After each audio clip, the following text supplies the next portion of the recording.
we're celebrating. We're celebrating women, and we're celebrating ourselves. And I invite you to celebrate with me. Welcome to a transformational journey that I went on. But this here isn't just a representation of my journey. It signifies the power that everyone has. And she needs to release. So it's actually not for me that I'm wearing it. It's for everybody else. I'm just the representative. I'm just the mascot. But my life wasn't always like this. There was a time when I wasn't powerful aware. I was disconnected. I was exhausted. I was suffering from over 3 menopause symptoms. Burning, hot flashes, night sweats. And the list goes on. The worst one was depression. It got so bad that I found myself sitting in a hospital, choosing whether to leave the world behind. And I woke up a little bit. Had a bit of an awakening. Whoa. You have a wonderful life. You have a lot. What are you going to do to make this better for yourself? What are you going to do to change your situation? What are you going to do to make your life better? And that's when I took control. Because I was letting the symptoms control me.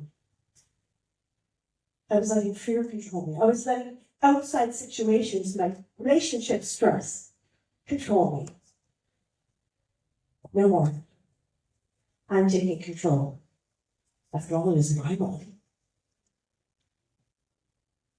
That's an extremely pivotal moment. So I began on a journey. The nature of the journey. A very deep internal journey that led me to rediscover myself. Because I realized I had been thinking about everything in my life negatively. My relationship, my world, because I was living in this state for many years.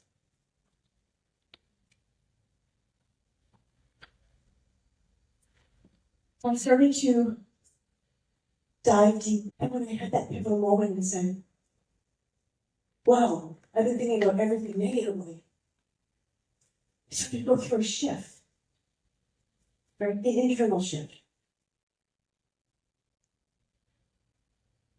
I began to change my perspective. As I began to do that, the world changed. I started to think about the things I did love about my husband and my family and my life. And the list grew and grew and grew. So I put into place what I call my 8 core elements. The practices, if you want to call them that. So this is how I did it. This is how I regained my life and became the Menopause Queen. Listen, write, unleash, or release that which no longer served me. Center, affirm, love. Love being the most important. And it was self-love, not just external love for everybody else. It was loving this person first. It all came down to this person, the inside person, and it was energy. The meditation helped me calm my nervous system, allowing things to physically get better. Centering myself to be able to put together the right things for my body. Move it. I learned to move it properly, and then you feed it, so on and so on. So each of these different things have their own purpose, but collectively, it made a world of difference. Don't we forget about these things, these techniques, these tools, I call them.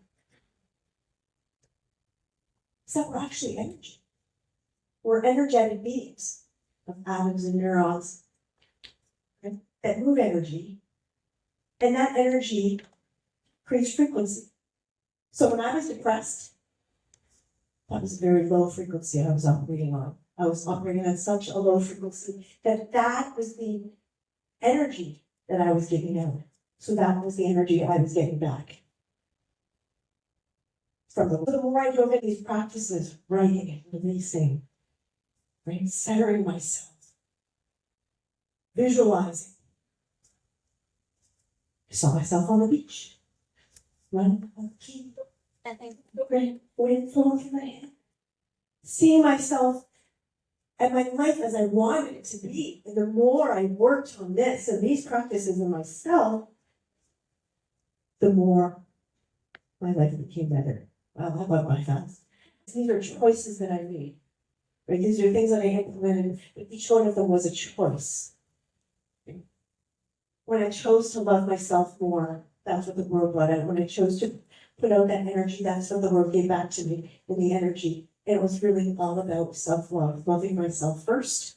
So choose yourself. Choose to love. Choose to learn to care.